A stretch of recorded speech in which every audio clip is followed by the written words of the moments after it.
We've Golair Accordia August Foil Road. Welcome to be my guest with me, Mary Honan on LíR Media TV, supporting the Samaritans, Limerick and Tipperary, Clare's Wish Foundation in Limerick, and Deel Animal Rescue in West Limerick. And my fabulous guest today is none other than Tom Duffy, living in but originally from Belfast. But Tom is one of the founders and runs a charity in Dublin called Everyone Matters. It's a homeless charity and Homeless outreach. outreach. And hello, Tom. How are you? Hello, Mary. I heard about you, Tom, the other day when I shared a post about a man housing homeless dogs in his pet shop in Yeah, America. It was in America. And then somebody said to me, the person I really admire is Tom Duffy. And he never gets enough credit and he never gets enough advertising and promotion for the work he does. And within, I think, less than 3 minutes, I had you and I organized for today. Tom, your story is remarkable, but for the listeners, perhaps, how did you get involved in working with the homeless? well, about just over 4 years ago, I was a doorman in a pub in Portlaoise. I volunteered with a group from Portlaoise. I went up to Dublin one night and it really hit me. So then I joined another group in Dublin and stayed with them for a couple of years. Then I moved around with a couple of other teams. I got disenchanted with them because of some people's, how would you say, greed, their own desires to make money or stuff from supposed to be helping the homeless. So then I decided, along with a friend of mine, that, and I have to say, this friend of mine is probably the only living saint I have ever met. Yeah, you were This is saying. this is a girl called Tina McCabe.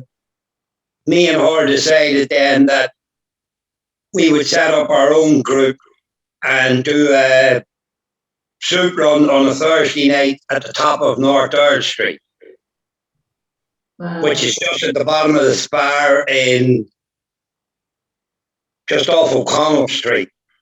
Yeah. And any given Thursday night, like it's not just a Thursday night. The food is actually everything is being prepared even now as we speak. You have to get there's so much work goes in to get everything ready. You have to remember we can feed anything from 200 to 350 people on any given night, men, women, and children. But Tom, isn't that a sad indictment of our country and our country's government? And any government, not just the present government, and not Any government. our government, that the homeless crisis. I mean, some time back, I was planning on going for the council here in Limerick, but because I was doing my research at the time, something had to give, and I pulled out. But one of the things I was very, very strong on was the importance of housing, because I mean, I lived with my mother in a house for 13 years that we knew was subsiding and was Yeah, condemned. And it took them 13 years to actually accept that our house was subsiding. We were only a month out of it when the roof came in and the house, plus 14 other houses, had to be demolished. But it took yeah, them 13 years of living in that house. So I've been always very conscious of homeless, and I see all the boarded up houses around all the yeah. city. All And cities, to not me, just Dublin or Limerick.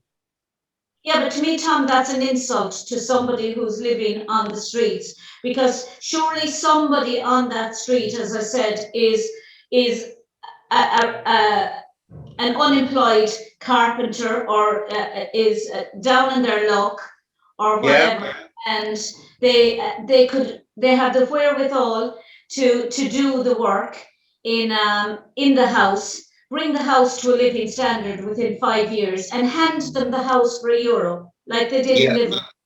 that that sounds great, but what you have to remember is the governments of today, they don't want to help people. No, It's all about making money. yeah, that's the way it seems to me, because I can't understand, and I brought it up with our mayor of Limerick. Why are there so many houses around the city that could be given to people to renovate themselves, take the Yeah, pressure off the council? They're always complaining they don't have the money to do the yeah. house up. Let people do their own house up and give it to them for €1 after 5 years. They Well, did it in Liverpool and it was successful, hugely yeah, successful. I understand that, but that is not going to happen in Ireland because greed, corporate greed. There is too many people making money out of homeless people. I mean, I deal with families coming out of supposedly called hotels that are completely not suitable for their purpose. There is families, there could be a mother, father, two or three children living in a small, tiny room. It's wrong, because when you look at it, when they're giving homes, when the council are giving homes, they're always going on about a little girl can't sleep in the same room as her brother, Yes, and that they have to have 3 rooms, and if yeah, there's only 2 rooms, then they won't give it to a family with two yeah, children and a husband. yes, Yet they put the same family into yes. one hotel room. One room. And you see, what happens then as well, Mary, is a lot of these hotels that say they're taking families in they will take them in coming up to Christmas, they will throw them out. Because then there's people coming to Ireland who want to stay in hotels, so they throw them out. It same happens in the summer. Come the summer, you could have your kids in a certain part of Dublin, and the next thing you're told is you have to move from this hotel and we're putting you here. And it could be 3 bus rides away to get your kids to school.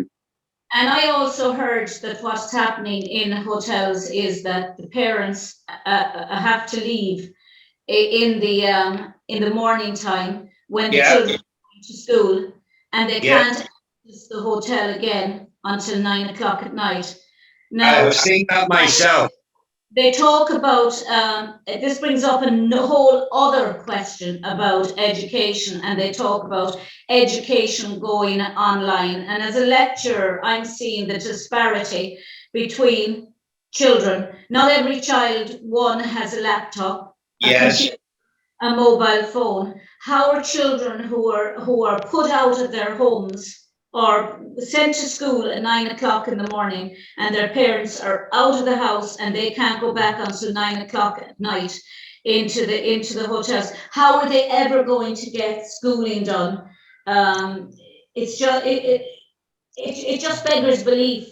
Mary, 2 years ago, coming up about 2 weeks before Christmas last, 2 years ago, uh, I was at the bottom of Grafton Street and I met a mother with a child. Child was soaking wet, freezing, and the mother said she was hanging around. This was at 10 to 9 on a Thursday night, and she was waiting around till 9 o'clock till she could go into her hostel. That is Child that was frozen and wet. that's immoral, because right across the road from me, from my home, Yeah, Novus have a wonderful facility, and it's for long-term people. And I could be wrong, but I think what happens is their social welfare payments pay towards yeah, the accommodation, and and that's given as their address. yeah. They're not people, say, with no fixed abode.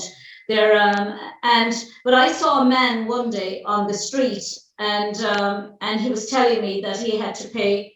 I think he said he had to pay €10 or €20 a night for the hostels that he was in, and Yes. that he was trying to get into. And I just thought it was lashing rain, and Yeah. he was asking me did I have the €10 that would get him into a hostel for the night because Yeah. every he went to was full. Yeah. Well, Mary, I witnessed a young man commit suicide last year. He jumped off, he was beside the Millennium Bridge in Dublin, and his last words were, I can't take this anymore. And he jumped into the river. And I found out 2 weeks later that he died of COVID. He didn't die of COVID. I watched this young man die. But that brings up another question, Tom. You know, I mean, our movements have been limited for so long.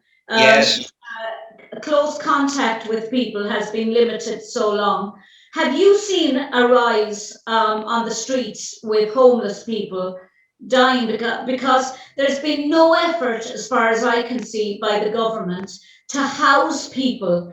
If it's so dangerous to be out, and if it was so dangerous for people to have close contact, the people who are having the most close contact are homeless people who haven't got anywhere to go and just have themselves and their own friends on the street, homeless. fellow. But you see, Mary, what happens with the homeless? I have been on the streets since the start of COVID. I don't think I've missed a week. I have not once have I come across any homeless person with COVID. Not one. But you know, the COVID crisis. The pressure to stay away from people and keep your distance must have been incredibly hard on people like you, who need to actually connect with people. The only way they are going to get fed, the only way that they are going to be close, if you actually make close contact with them. Exactly.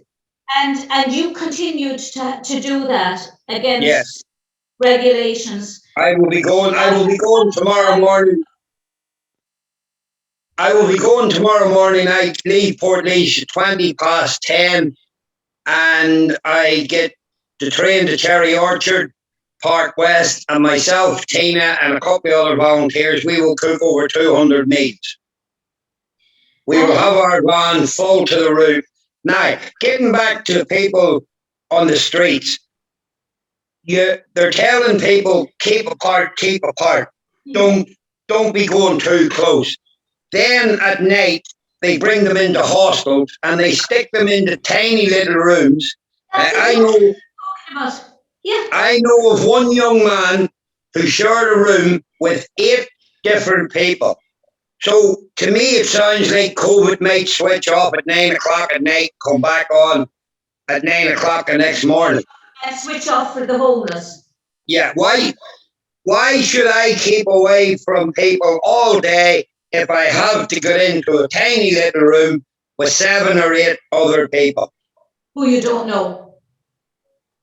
Do you know what I mean? Why would you keep away from people during the day if you're going to be sleeping head to head or head to foot in little rooms with 6 or 7, 8 different little beds? My view of the whole lot of this would be that if, as was said, keep your distance, stay at home. That phrase, when I see it coming up on RTE, stay home, stay safe, I'm thinking to myself, what about Give them a home? What about the people who haven't a home to stay safe? And exactly. Why is the government not saying, oh, well, we're in a COVID situation. Now is the time that we have to get people into homes, give them homes, keep them safe, tell them to stay at home and stay safe. We'll take off the boardings of houses that are in perfectly good condition. Yes, and apart there's from hundreds and hundreds of them everywhere. windows that need to be replaced. Surely charities would come together and help replace windows for people, get them in. Mary, what you have to remember with most of these registered charities, they're all getting money from the government. We don't get a red cent from anyone. The only people that help us is the ordinary people of Ireland. There is no help for, we don't get nothing. I have never got as much as a bottle of water from any government body or any registered charity. You know, that in itself is a large disparity between charities as well. I mean, there's you doing just the same as another charity. And arguably, with the greatest respect, Tom, there shouldn't be any need for people like you. There There really, should not. But when it comes time to stop, I will stop. no, but I'm just saying that Yeah, in reality, there shouldn't be any need for a charity. no, People, I think most people want a leg up, want a lift up rather than a leg up. yeah. Or a handout, I should say. They want a leg up rather than a handout. But only for people like you, those that are on the street would have nothing, and that is back again to Less the than nothing. with our government. And I don't think it's solely to, at least in France, Tom, at least in France, and I think in Italy, they have brought in a law that any food that's left over in restaurants cannot and must not be disposed of in bins. It must be given to local charities.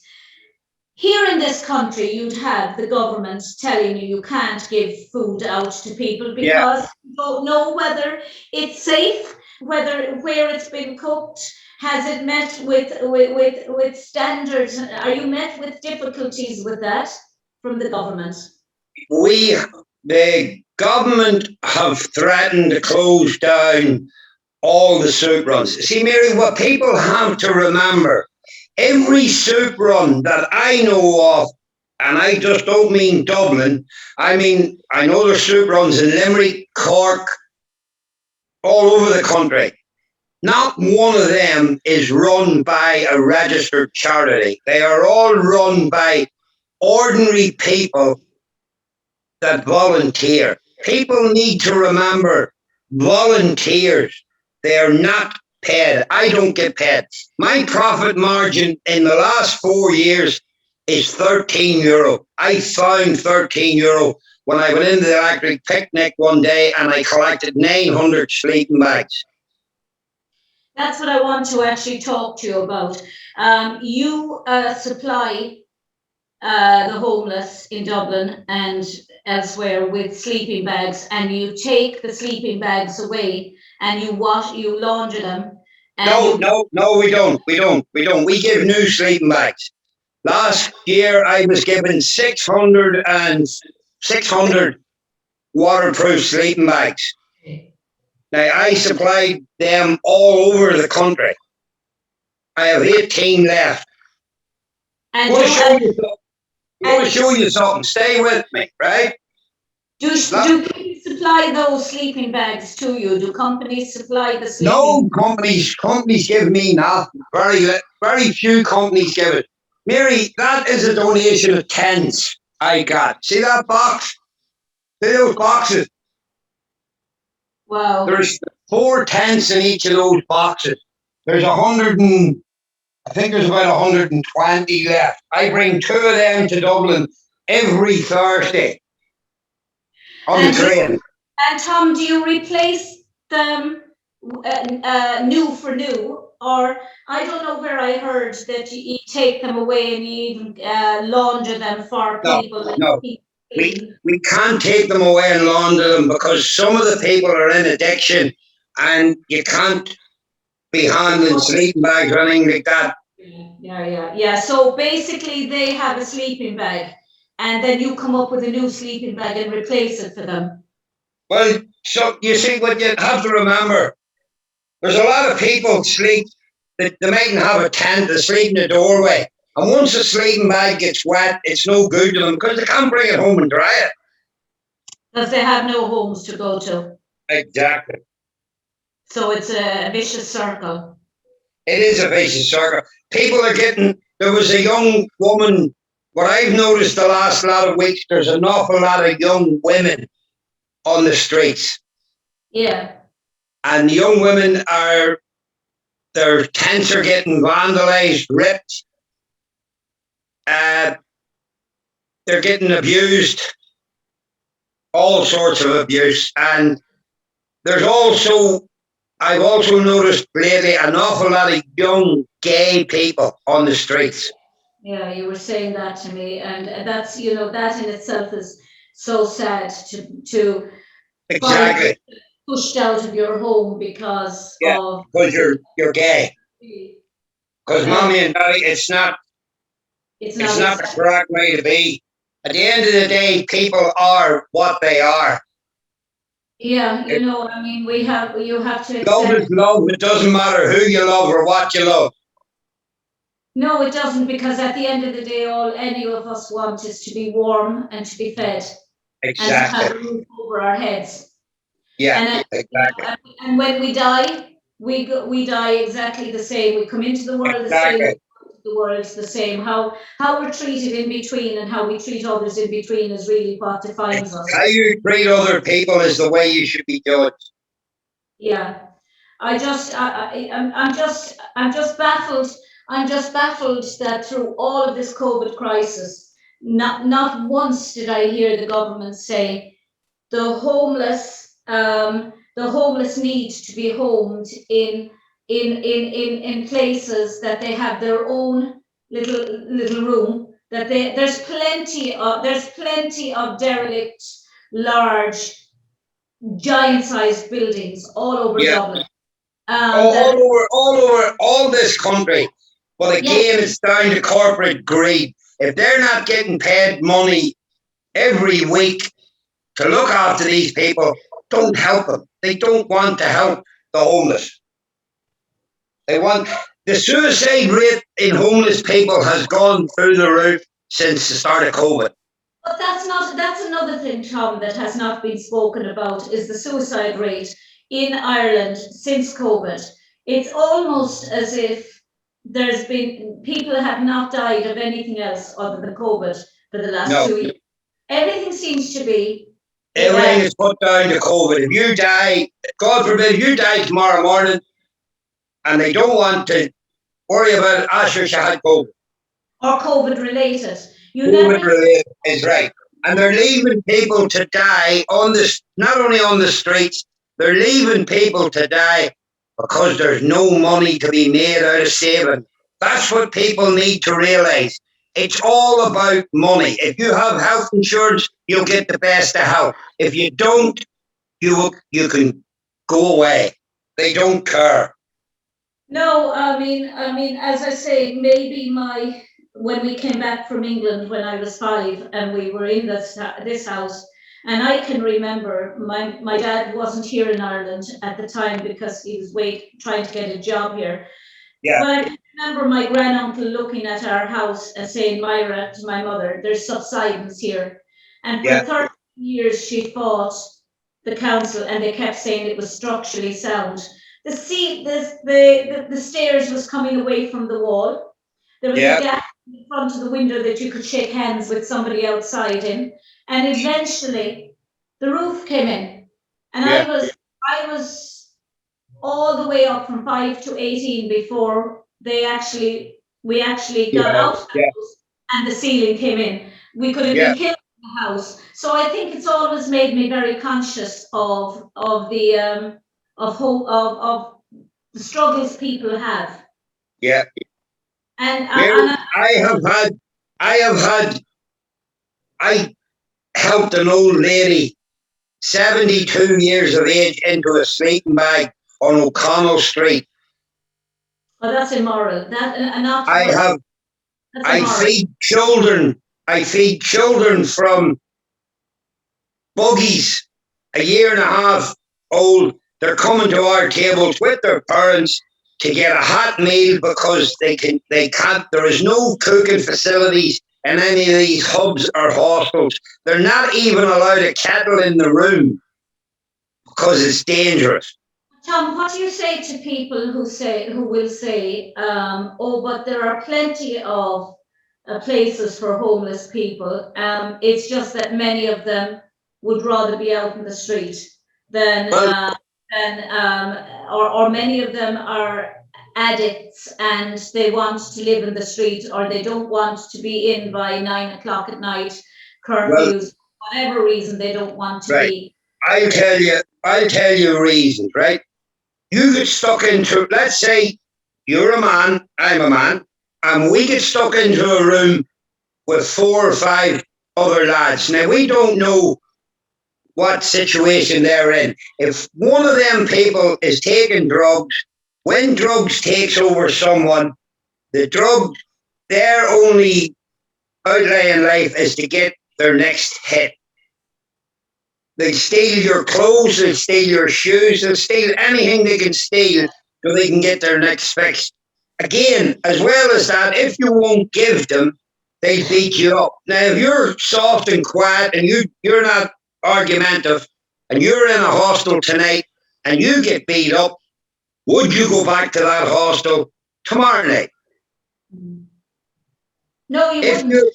No. You wouldn't. And as well as that, there are people on the street who, for whatever reason, are maybe trying to come off drugs. They may be on methadone, they may be on, and the temptation, if you're amongst people who are actually using, is... Mary, what they're telling people now is, if you're on drugs, come back to us in 6 weeks, clean, and we'll take you into a facility.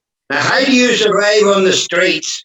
It's hard enough to survive on the streets. How do you survive if you're trying to keep away from drugs? It's nearly impossible.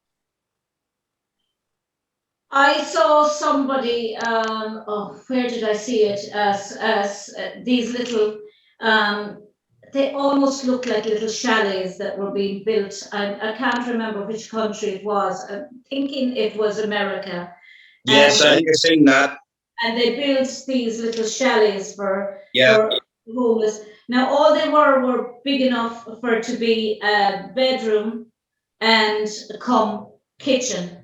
And I just thought they were lovely. I'd have moved into one of them myself. However, I don't see how there can be. I still maintain. I counted in an area near me, near our station, there recently, 18 to 20 houses. In grand houses. They looked to be, well, they were structurally sound. Just all boarded up. And I'm thinking to myself, where is the morality of that those houses are empty, they're boarded up, there's the council will say that they don't have the money to do them up. Somebody that will, I mean, as I say, and I keep on saying it, Liverpool brought in a system a few years ago. What they did was they offered a house to a family and they said, you have 5 years to do that house up to a living standard. A livable standard. You have to prove that it's not for sale, it's not for rent, it's not for sublease, it's not for lease. It's a family home. And if you prove after the 5 years that you have done that house up to a livable standard, we will give you that house. We'll hand the deeds of that house over to you for, it was £1 sterling. And they did it with an entire block of houses. And all those houses were regenerated by people who really wanted a home and had maybe enough. They maybe had 10,000 euros, but not enough for a down payment of a house. Or they were put out of their own houses because they couldn't pay the bank back. They were given this house, did it up. The council the pressure was taken off them and the estate was renovated. They did it twice in Liverpool and then they brought it in for businesses all derelict buildings they gave to people who wanted to start a business. Yeah. Who were willing to employ people, employ themselves, employ people. And after the 5 years, they got it, say, for, I think it was £100 sterling. Yeah, but that is a great idea, but it will never happen in this country because of greed. Corporate greed is a terrible thing. What is it about this country? What is it as a government official that you would actually walk down your own city and see boarded up premises and be able to actually go home and sleep at night knowing that you have constituents who are struggling to try and find a house? Mary, the one thing I'd say to you is you would have to, if you're in government, you would have to care first. These people don't care about anyone. And if you think they do, well then you're just I think many of them do. I think they go in with idealistic views of life, and then something happens. They follow the policy of their party, hook, line, and sinker. They do exactly what it says on the tin. And if they say, this is what, look at that vote of confidence last week on your man. They were told, you either vote with us or you're gone. Simon Coveney. Yeah, you either vote with us or you're gone. Yeah. There was no option of, well, if you feel a wee bit put out about it, it's okay.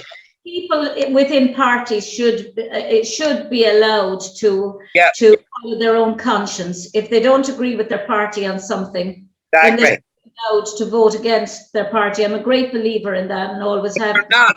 That's what's wrong in this country. They are not allowed. And then you get the likes of the Greens. How anyone could vote for the Greens is beyond me. They closed down our own bogs, and they're bringing in stuff that's like rocket fuel for the briquettes. The briquettes they're bringing in now, people are sending them back to the shops because they're dirt. And that was all down to, this country is run on brown envelopes. But you know, Tom, I mean, that was another subject we were talking about the other day here amongst ourselves. You go to Dublin on the train from Limerick, and see rows and acres and acres and acres and acres of land with nothing on them, not even a cow, not a sheep. And you're saying to yourself, right, okay, maybe the land isn't land that you can grow vegetables on, but surely you can have raised up beds of flowers. You can have greenhouses full of tomatoes and strawberries, and you can surely you can have raised up beds of potatoes and turn your land into something that will make money in this country, for this country. But see, everything is done in.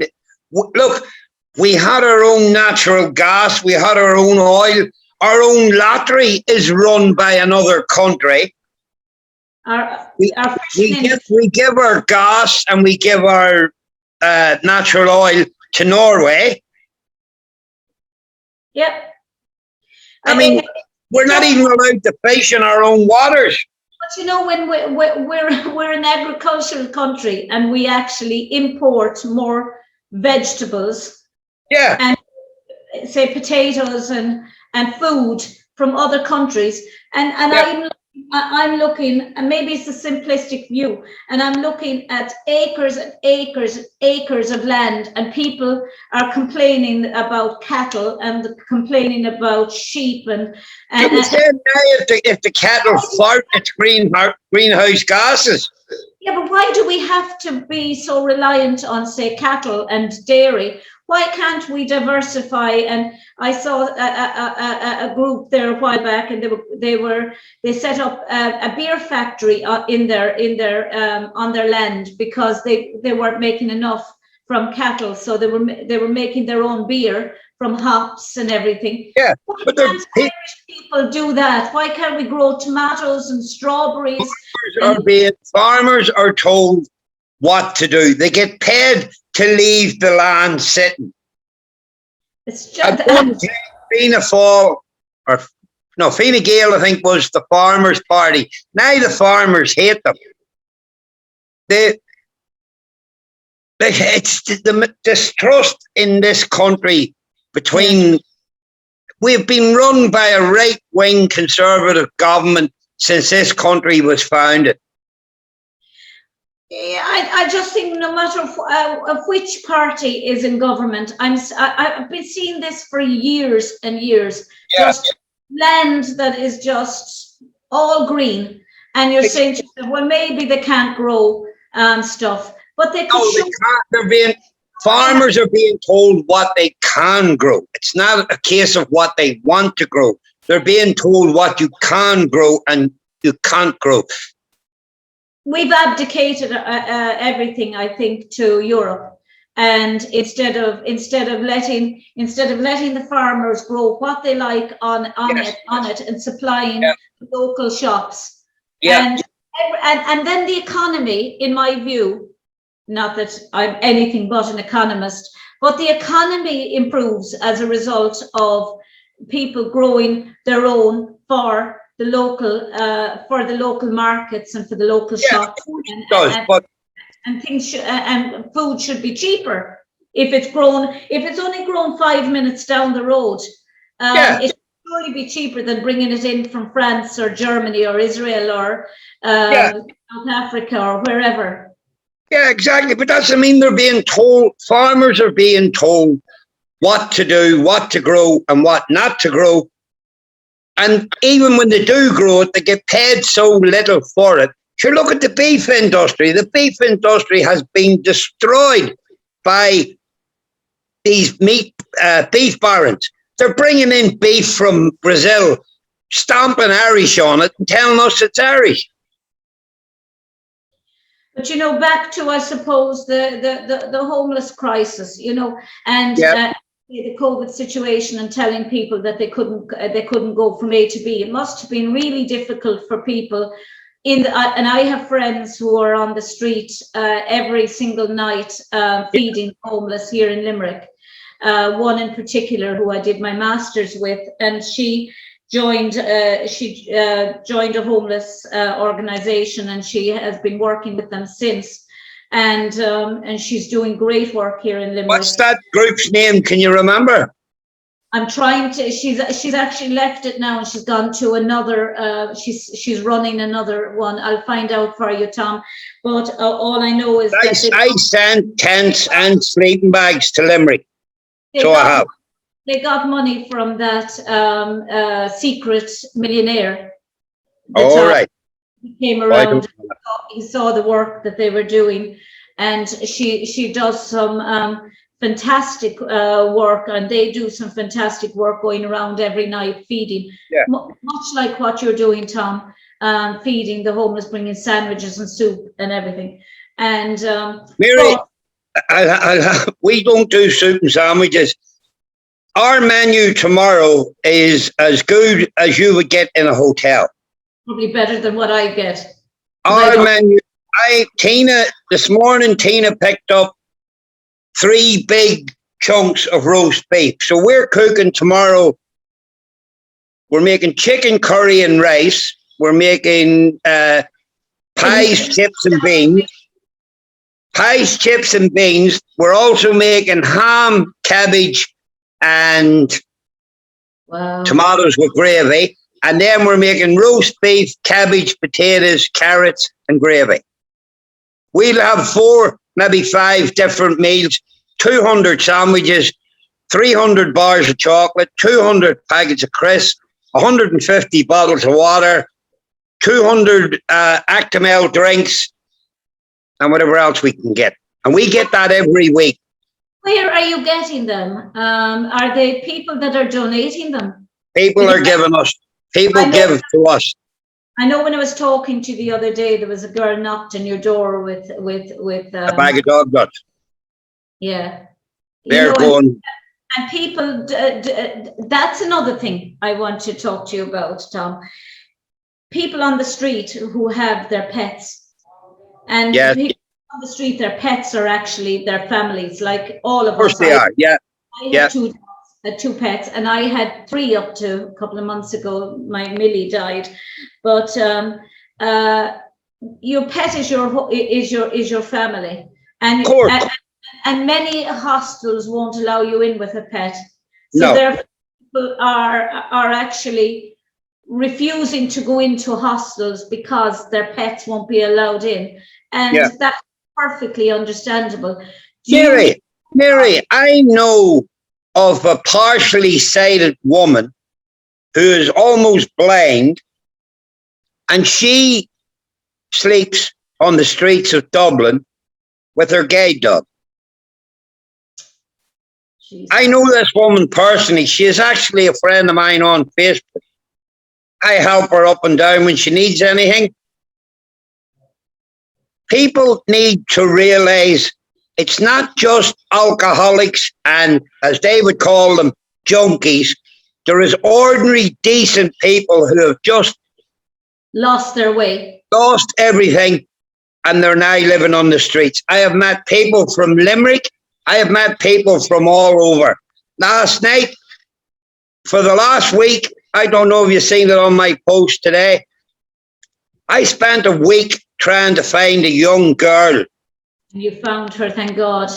And I found her last night, and she was reunited with her sister last night, the streets of Dublin at 9:30. At 9:30 last night, I was on a train back to Portlaoise from Dublin.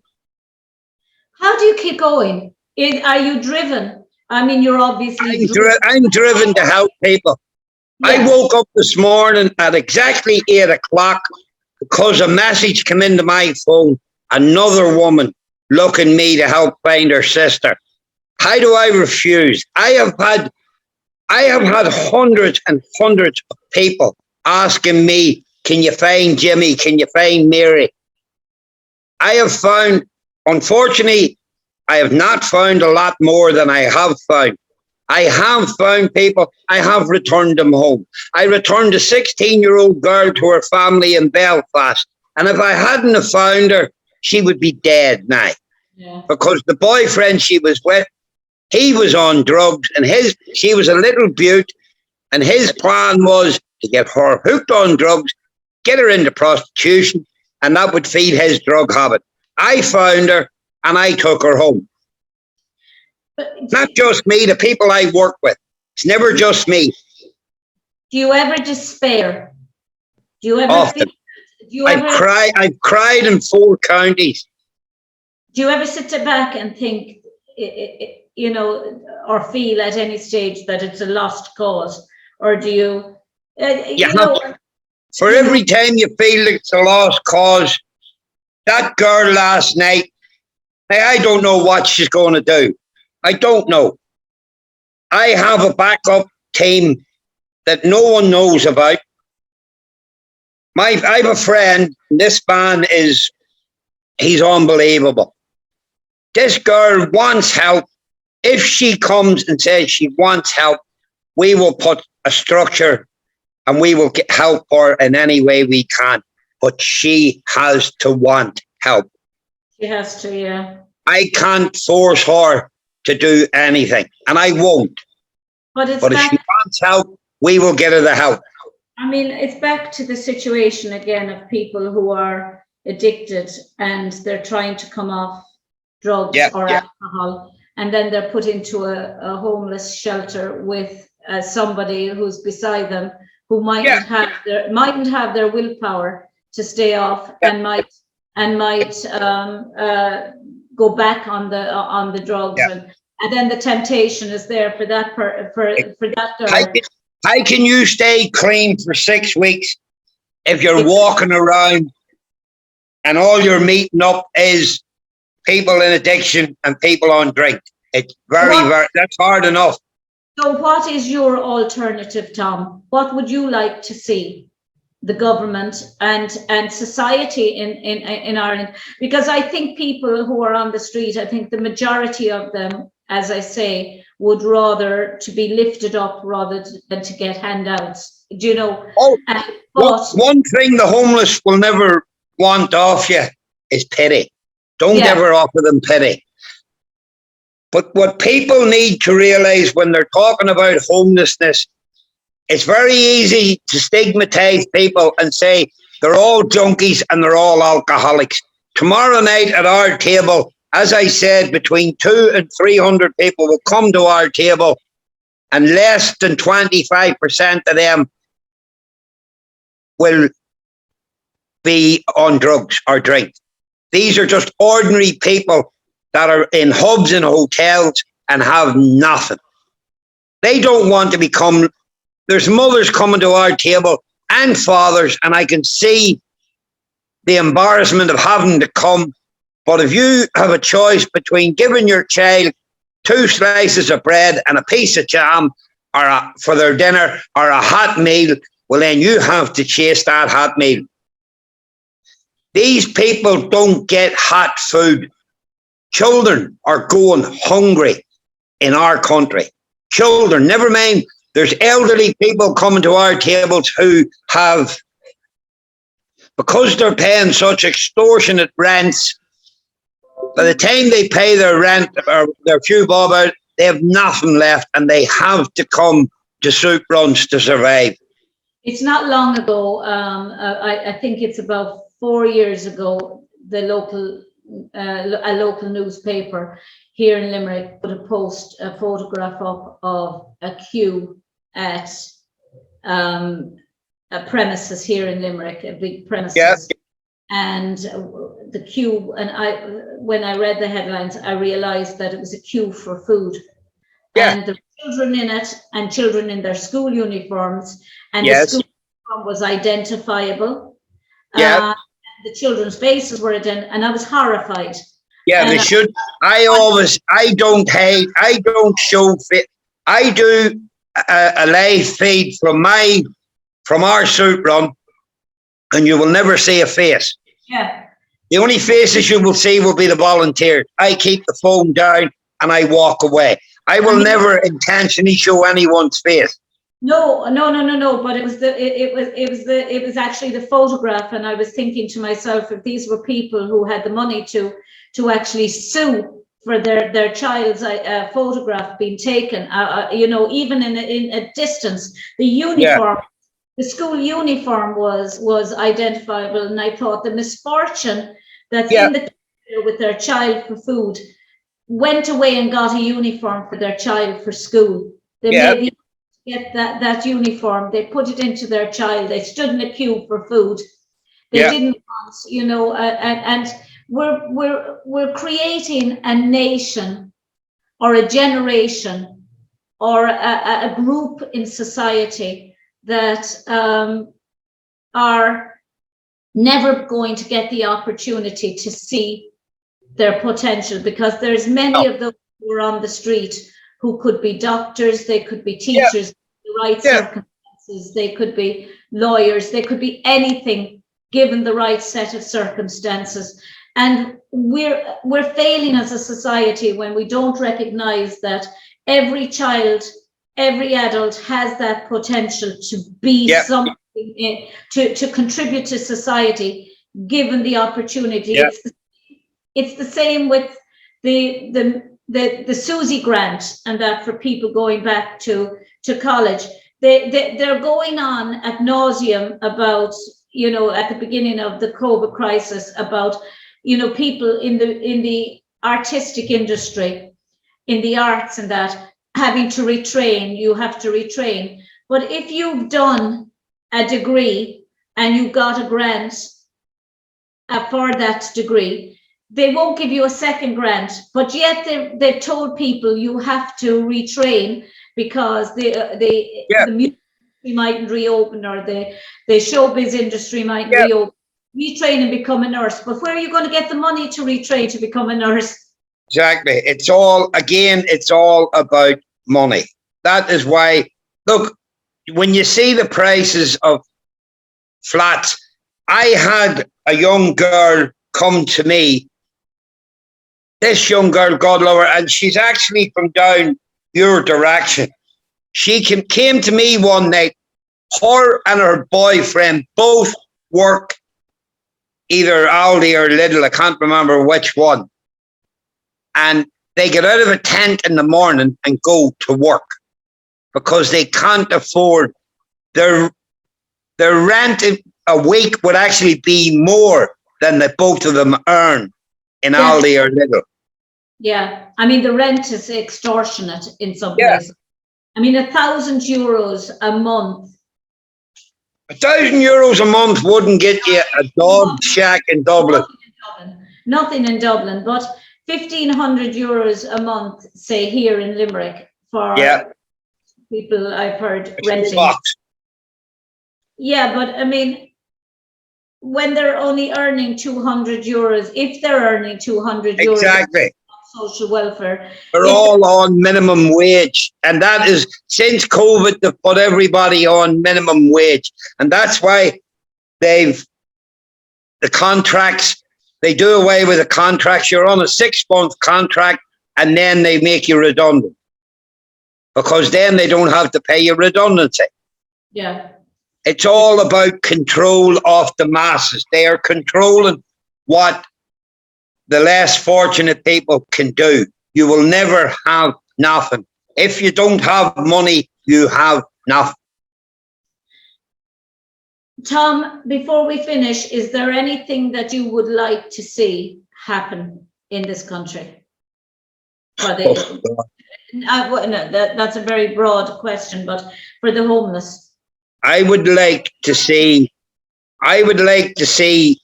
the government try to do something.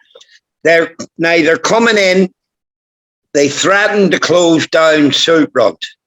They're saying, oh, if you don't have this and you don't have that, will you cook them?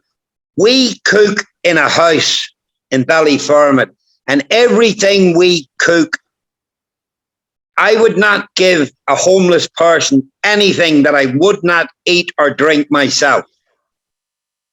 The government need to leave the soup runs alone because they're going to privatise soup runs, and what will happen is the same thing that's happening in these centres where they're bringing all these foreigners in. They'll give them a bowl of gruel and a bottle of water and move on. Not only do we give food, we give socks, underwear, sleeping bags, tents, and these are all donated from decent human beings. We need a government of decent human beings, and we don't have it, and we never will because of greed. Always remember, greed is a terrible thing. It absolutely is. Well, Tom, anything we here at LíR Media can do for you, anytime you want to come on the show. And if anyone wants to send us Aldi or Lidl vouchers to help us help others, we'd be delighted to take them. We do have a Revolut account if someone wants to make a small donation. Everything we get goes back into helping people. Where can people, how can people donate to you? Well, they can send it to me. If someone wants to send vouchers, shopping vouchers, I'll give you my address and you can forward, I don't care if you stick it up. Well, my address is 14 Glenbarrow, Ballafin Road, Portlaoise, County Laois. And if they want our Revolut account, I'll pass you on Tina's number. And I'll put it up at the bottom of this interview so that people can see it throughout the entire show. Yeah. Now, one thing I'd say to you, if you see a homeless person on the street, I would say don't give them money. Ask them, do they want a cup of tea? Ask them, would they like a sandwich? And ask them, are they all right? Because sometimes, and I've seen it numerous occasions, all they want is to interact with someone. Yeah. Just ask them, are you okay? They want to be visible. They don't want to be. I have seen people and they come to us and they talk. They want to stand beside you and talk. Ask you, how's your day?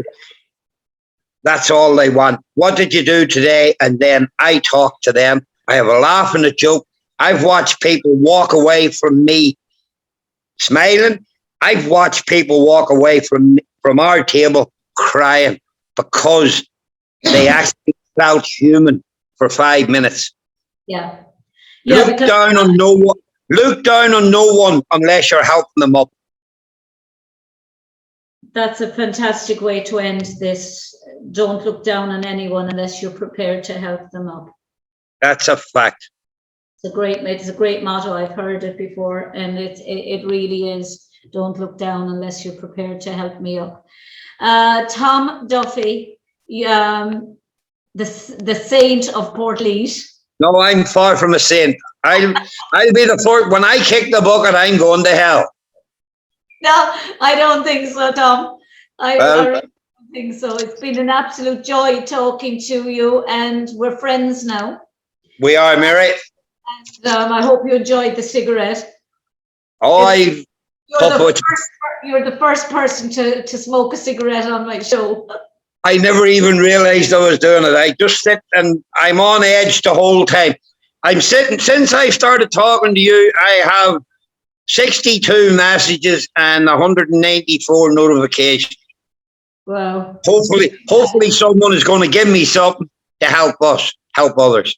Well, I'll put all your information at the bottom of the show, throughout the show, so anyone, they can't not know where to send what to. Right. Mary, thank you very much. Thank you very much. No problem. Goodbye. Kindera leis an Clare. That's the end of the show for today. Until the next time. Lacunab day, Bowalam to Galer Chekana Sonis Agus Gra. I wish you peace, happiness, and love. Agus Gade Shiv Slán. Slán, Tom. See ya.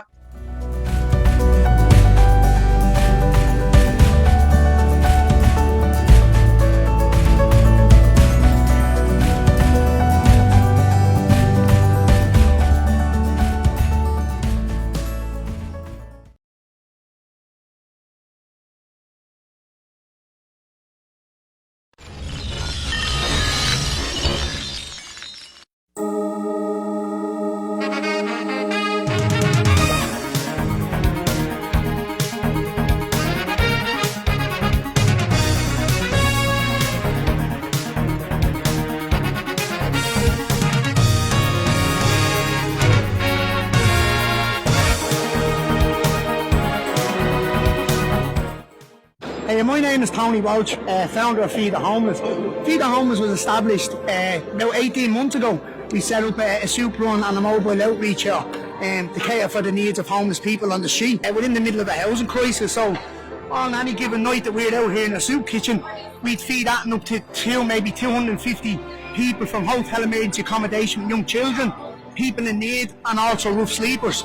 Who we have on board at the minute, we've Tesco's, we've Food Cloud, we've RP Donuts, Domino's Pizza, and Alfredo's takeaway in Dandale, also Delucia's takeaway in Dandale. On any given night here at our soup kitchen, we would cater for probably 200 to 250 people at our soup kitchen, and it would vary. It'd be people, families and children from hotel emergency accommodation who don't have cooking facilities, rough sleepers who would present to us here for hot food and support. And also what we're witnessing is a lot of families who do have accommodation but can't afford to put food on the table, so we would support them also. If anyone would like to support us, they can go on to a Facebook page called Feed Our Homeless, or you can contact us in our head office on 01 444 2966.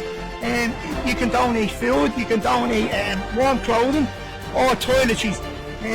We're a non-profit, and we're not government funded, and we don't have grants from anywhere, so we rely heavily on support from our local businesses and from the public to carry out our frontline services here in the city centre. What we're witnessing is the numbers seem to be increasing out here on the soup kitchen, and also what we are witnessing is there's a lot of I wouldn't say a lot, but there's a good few roof sleepers out there who are either in recovery from addiction or who don't have alcohol or drug issues, and are sleeping rough on the street because they won't use the emergency services because they're unsafe due to alcohol and drug issues. So we'd have a lot of male and females who present us here for hot food and support.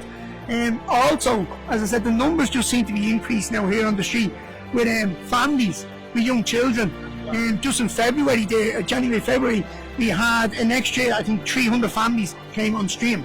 You know, so yeah, the numbers increase here, you know, dramatically. Sometimes it varies from week to week, but here on Sunday night just gone, all our hot food was gone. We set up at 7 o'clock and by 8:15, all our food was gone. You know, I think we fed here on Sunday night anything up to 400 people, you know, so yeah, it varies, but it just goes to show the need out on the street here for hot food and support. We also provide an advocacy service, so what we do here is we'd advocate for our service users in terms of we'd link them in at 10 o'clock here, we'd ring up the free phone and they, you know, for emergency beds, or the following day we'd link them into other services in the community such as housing, addiction services, education services, doctors appointed, getting them onto doctors. So yeah, it's not only a soup run here or an outreach, there's advocacy involved. We also go into schools and we provide education to young students around homelessness, around drug and crime prevention. The reason why we provide education, I suppose, through my own experience, I was once homeless myself for nearly 20 years. I was also in addiction for 20 years. And through the help and support, not through people giving me a hand out, but someone giving me a hand up and believing in me, that I took my life around, you know. So I went into treatment and rehabilitated myself, went on to college there and done a diploma and a degree in addiction. So I decided then I wanted to come into the sector and help people. Addiction destroys families, it drives communities, it destroys everything around you.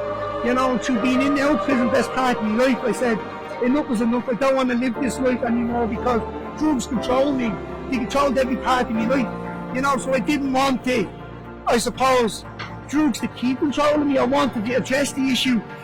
So that took residential treatment. We've over 3,000 children homeless. We're in the worst housing and homeless crisis we've ever been in. You know, we don't have enough social housing out there to meet the needs of families waiting on a place to call home. You know, we've relied on the over-reliance of the rental market to solve our housing crisis. You know, so there's just not enough housing out there to meet the needs of homeless people. What we do need at the minute, we need more social housing built to meet the needs of homeless people who are either on the housing list. There's 10,000 people around the country. There's a lot of people, you know, that's homeless. But all the hotels around the city centre are all full of families, the young children who are homeless, and they say just waiting on a place to call home.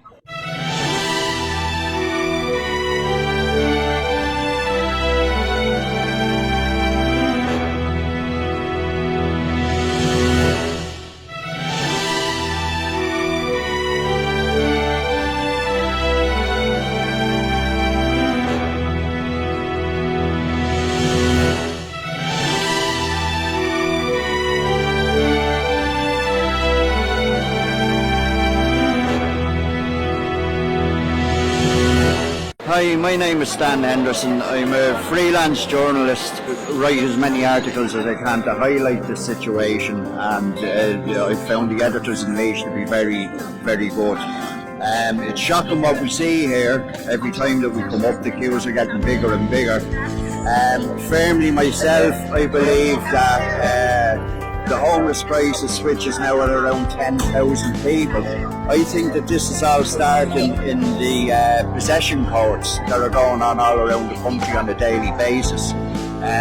People are more or less, in my opinion, duped into calling their dwelling or referring to their dwelling as positive law that is used. And the dwelling is sacrosanct in Article 40.5 of the Constitution of Ireland, the 1937 Constitution of Ireland, and the family unit is above any positive law, and people are just allowing their homes to be referred to as premises and properties, and they're losing them. The repossession orders are being granted, people are ending up homeless, their houses are sold to vulture funds, etc., and the people are ending up in emergency accommodation and B&Bs and some on the streets, unfortunately.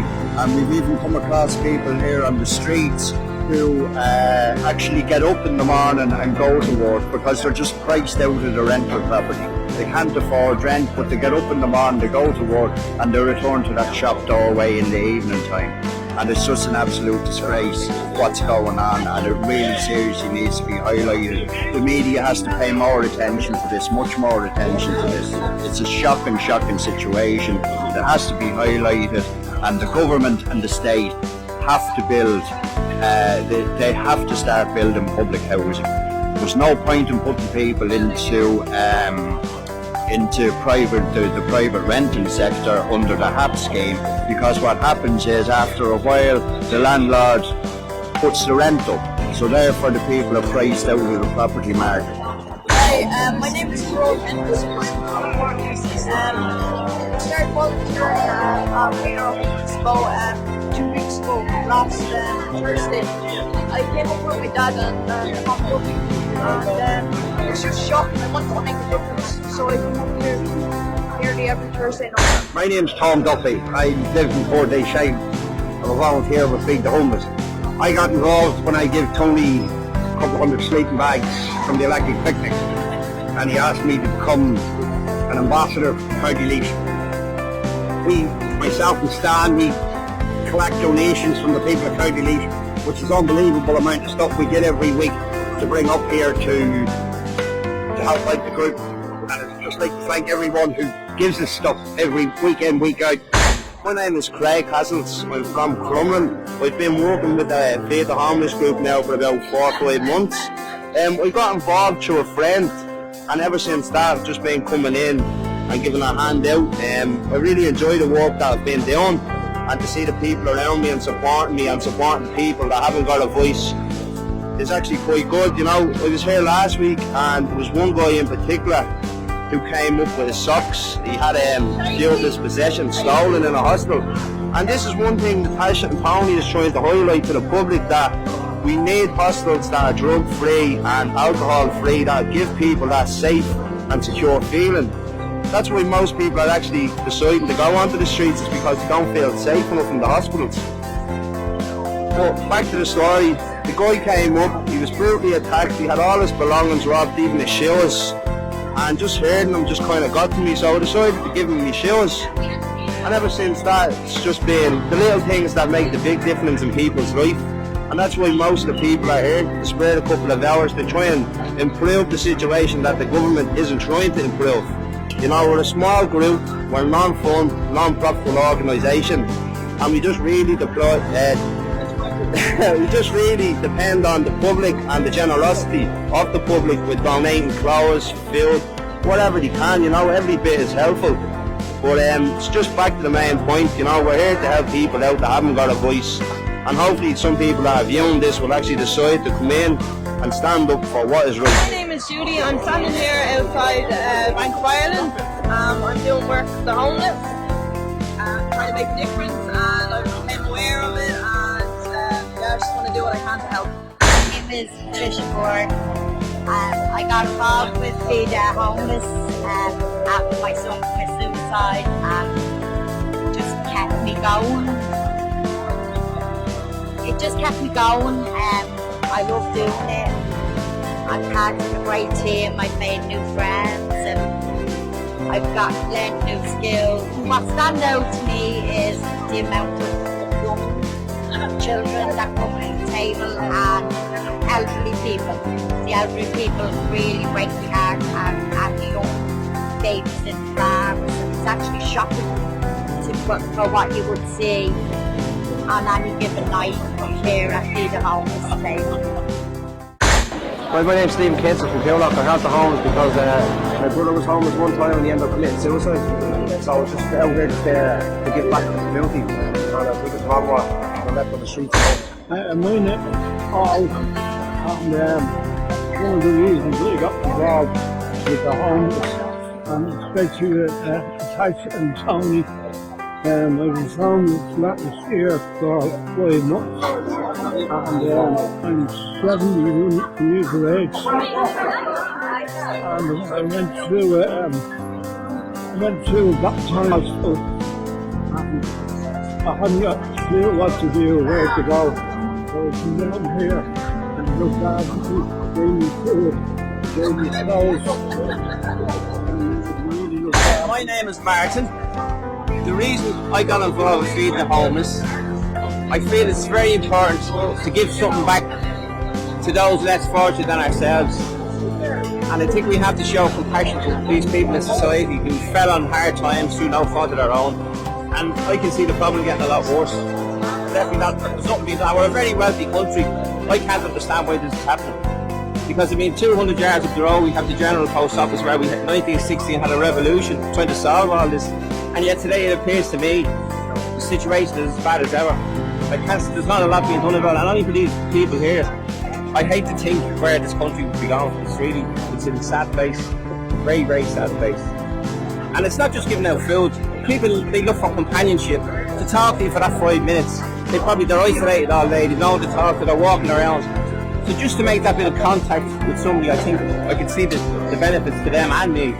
I get a lot from this, so I want to continue doing it. There was actually one incident here last week. The chap came along and he said he'd just been released from prison, and he stood there and he was shivering.